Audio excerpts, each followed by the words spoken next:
Hello dear students, आज मैं आपके साथ एक बहुत इम्पॉर्टेंट अनाउंसमेंट शेयर करने जा रहा हूँ।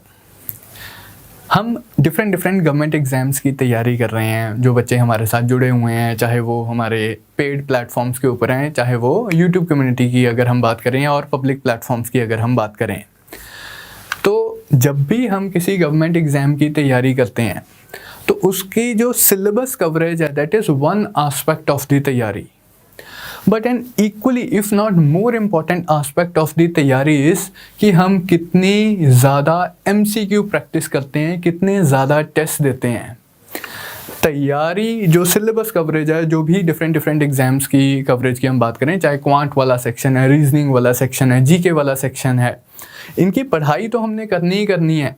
लेकिन देखा क्या जाता है, अक्सर ही बच्चे ये बाद में कंप्लेन करते हैं पेपर देने के बाद कि सर पढ़ा तो हुआ था, सुना सा तो लग रहा था, लेकिन रिकॉल नहीं कर पाए, या एग्ज़ाम के एनवायरनमेंट में टाइम नहीं अच्छे से मैनेज हुआ। अब ये बहुत कॉमन प्रॉब्लम्स रहती हैं बच्चों की, या ये देखने को मिलता है या ये सुनने को मिलता है कि क्वेश्चन आता था, सिली मिस्टेक की वजह से गलत हो गया। अब ये जो सारी चीज़ें हैं, time management, silly mistakes avoid करना, या प्रॉपर जो एप्लीकेशन ऑफ नॉलेज है, things that you have already studied, ये ऐसा नहीं है कि ओवरनाइट आपको आ जाएगा कि आप अपनी पढ़ाई करते जा रहे हो एंड वन फाइन डे ये सारी जो चीज़ें सीखने वाली होती हैं ये आपको आ जाएंगी। ये एक स्किल है जो आपको over the period of time develop करना होता है। कितनी ज़्यादा आप MCQ प्रैक्टिस करते हो, ये उतने ही ज़्यादा आपका जो चांसेस हैं सक्सेस के, वो इंक्रीज़ हो जाते हैं। कितने ज़्यादा आप टेस्ट देते हो उसी से रिलेटेड रहता है कि कितने ज़्यादा चांसेस ऑफ सक्सेस है आपके एक्चुअल एग्जामिनेशन में। तो इट इज़ वेरी इंपॉर्टेंट कि हम जो भी तैयारी कर रहे हैं उसके बेसिस पे हम अपने क्वेश्चंस की प्रैक्टिस ज़रूर करें। जैसा कि ये बहुत फेमस स्लोगन आप सबने सुना ही हुआ है, प्रैक्टिस मेक्स वन परफेक्ट। तो प्रैक्टिस कर करके हमने अपने स्किल को एनहांस करना है। कौन से स्किल को? Skill of taking the test. ये जो कला होती है पेपर में जाके अच्छा परफॉर्म करने की। आपने कई बार देखा होगा कि दो बच्चे हैं, बिल्कुल सिमिलर सी तैयारी की है उन्होंने, बिल्कुल सिमिलर से सोर्सेज से उन्होंने स्टडी किया है। उनकी नॉलेज भी अगर आप उनसे बातचीत करके देखो तो उनकी बातें सुन के भी ऐसा ही लगता है कि दोनों की सिमिलर सी नॉलेज है। लेकिन कई बार क्या होता है कि एक बच्चे का पेपर क्लियर हो जाता है, दूसरे बच्चा कुछ मार्क्स से रह जाता है, कट ऑफ क्लियर नहीं कर पाता। उसका कारण क्या रहता है? उसका कारण रहता है कि टेस्ट वाले दिन आपकी परफॉर्मेंस कितनी अच्छी है, नॉट कि आपने क्या पढ़ा है क्या नहीं पढ़ा, क्या आपको थ्योरेटिकली आता है या नहीं आता। क्या एग्ज़ाम वाले दिन प्रेशर के माहौल में क्या आप उतना अच्छा परफॉर्म कर पाए कि आपके कट ऑफ से ज़्यादा मार्क्स आएँ? ये बहुत इंपॉर्टेंट रहता है। इसके लिए प्रैक्टिस इज़ मस्ट। एक practice of objective type questions ऐसी चीज़ है जो आपको एग्ज़ाम वाले दिन बहुत इजी सिचुएशन में डाल देती है कि यार हाँ, ये तो इस तरह के क्वेश्चंस की तो मैंने प्रैक्टिस की हुई है। तो अब इसी कंटेक्स्ट में we at Chetan Bharat Learning we are starting a new initiative for the aspirants of the government jobs, चाहे वो यूनियन लेवल की जॉब्स हों, SSC, बैंक PO, या वो स्टेट लेवल की जॉब्स हों। इनवेरिएबली देखा जाता है कि इन गवर्नमेंट एग्जाम्स में कुछ स्टैंडर्ड से कंपोनेंट्स हैं जिनसे क्वेश्चंस आते ही हैं। क्वांट वाला पोर्शन हो गया, रीजनिंग वाला पोर्शन हो गया, देन जीके, एंड जीके का एक स्पेसिफिक पार्ट रहता है करंट अफेयर्स।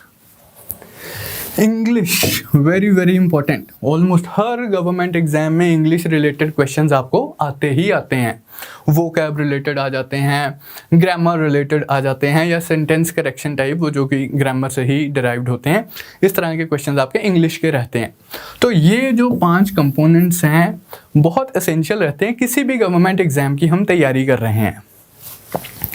अब इन टॉपिक्स की MCQ प्रैक्टिस हम आपको करवाना चाहते हैं। जो बच्चे हमारे साथ जुड़े हुए हैं पब्लिक प्लेटफॉर्म्स के ऊपर, यूट्यूब कम्युनिटी हो गई या पेड प्लेटफॉर्म्स के ऊपर, जैसे कि हमारे कोर्सेज वगैरह हो गए, तो उन बच्चों की हम ये MCQ प्रैक्टिस करवाना चाहते हैं।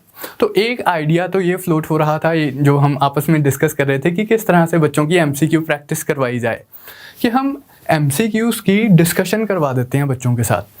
MCQ एक डिस्प्ले होगा, टीचर जाएगा एंड वो MCQ डिस्कस करेगा बच्चों के साथ, सॉल्व करेगा। अगर मैथ्स का क्वेश्चन है तो सॉल्व करेगा, रीजनिंग का क्वेश्चन है तो एक्सप्लेनेशन देगा, जीके का क्वेश्चन है तो आंसर बताएगा एंड जो उससे एसोसिएटेड जो इन्फॉर्मेशन होगी वो कन्वे करेगा। इस तरह से कि हम कुछ MCQs की डेली बेसिस पे बच्चों को प्रैक्टिस करवा देते हैं। ठीक है जी, ये तो कर ही देते हैं तो बहुत अच्छी चीज़ है, लेकिन इस चीज़ को और ज़्यादा पार्टिसिपेटिव कैसे बनाया जाए और ज़्यादा इंटरेक्टिव किस तरह से बनाया जाए। तो उसमें हम सोच रहे हैं कि जैसे कि टीचर आएगा, जब क्वेश्चन आपके सामने डिस्प्ले होगा तो साथ में हम टाइमर चला देंगे। तो आपको 10 सेकेंड्स या 20 सेकेंड्स का टाइम दिया जाएगा to ponder upon that question, to think upon that question and make a guess. तो आप अपना आंसर कॉमेंट सेक्शन में या लाइव चैट में मेंशन कर सकते हैं and then teacher will start the explanation for that particular question. तो इस तरह से ये सीरीज़ चलेगी। दूसरी चीज़, मतलब ये तो एक तरीका हो गया किस तरह से हम सोच रहे हैं कि पार्टिसिपेशन या इंटरेक्शन बढ़ाई जा सके between the teacher and the students. दूसरी चीज़, डेली बेसिस पे लेट्स से कि हम 5-5 MCQs डिस्कस कर रहे हैं, 5 क्वांट के हो गए, 5 रीजनिंग के हो गए, इस तरह से 25 MCQs हम डिस्कस कर रहे हैं over the period of 1 week. तो हम सोच रहे हैं कि ये जो 25 क्वेश्चंस हुए, मल्टीपल चॉइस क्वेश्चंस, इन 25 क्वेश्चंस का आपको पहले एक टेस्ट दे दिया जाए। टीचर ने तो over the period of week इन क्वेश्चंस को डिस्कस करना ही है, लेकिन before teacher comes and discusses these questions with you, आपको उससे पहले, लेट्स से कि इस वीक के मैं बात कर रहा हूँ, तो सैटरडे आपको पहले एक टेस्ट दे दिया एंड आपको संडे वीकेंड का टाइम दे दिया कि आप अपनी कन्वीनियंस पे कभी भी इस टेस्ट को सॉल्व कर सकते हो। तो आपके पास वीकेंड का टाइम है, आप सैटरडे संडे लगा के वो टेस्ट सॉल्व कर सकते हो। मंडे ऑनवर्ड्स इन्हीं क्वेश्चंस की डिस्कशन स्टार्ट हो जाएगी। तो आपका एक डेली रूटीन सा सेट हो जाएगा कि सैटरडे भाई टेस्ट आ गया, मैंने टेस्ट अटेम्प्ट कर लिया over the weekend and during the week मैंने उन्हीं क्वेश्चंस की डिस्कशन भी कर ली। 5 क्वांट के क्वेश्चंस हो गए, 5 रीजनिंग के क्वेश्चंस हो गए, जीके के, करंट अफेयर्स के, इंग्लिश के। तो इस तरह से रेगुलर आपकी प्रैक्टिस होती रहेगी एंड आपका टेस्ट भी हो रहा है, जो कि आप टाइम्ड मैनर में अपने एंड पे अपनी कन्वीनियंस पे दे सकते हैं। तो ये हमने नई सीरीज़ स्टार्ट करने का डिसीजन लिया है यहाँ पर चेतन भारत लर्निंग में। आई होप जो भी बच्चे गवर्नमेंट एग्जाम्स की तैयारी कर रहे हैं, state level as well as the union level, central level, उन बच्चों के लिए ये सीरीज़ काफ़ी यूज़फुल साबित होगी, क्योंकि जैसे मैंने पहले एम्फेसाइज किया कि प्रैक्टिस इज़ वेरी इंपॉर्टेंट अगर हम एग्ज़ाम में अच्छा परफॉर्म करना चाहते हैं। तो इसी के साथ मैं साइन ऑफ करता हूँ एंड इसी वीडियो की डिस्क्रिप्शन में आपको टेस्ट भी मिल जाएगा। फर्स्ट टेस्ट का जो लिंक है, आपको टेस्ट अनाउंसमेंट से, इसी तरह हर हफ्ते हम टेस्ट अनाउंसमेंट वीडियोस बनाया करेंगे एंड वीडियो की डिस्क्रिप्शन में या पिंड कमेंट में आपको उस टेस्ट का लिंक मिल जाएगा। सिंपल गूगल फॉर्म है, आपको लिंक को क्लिक करना है, एक फॉर्म खुलेगा, आप अपनी बेसिक डिटेल्स वहाँ पर एंटर करें एंड अपना टेस्ट दे सकते हैं। So this was all that I wanted to discuss and I wish you all the best for your career. Thank you.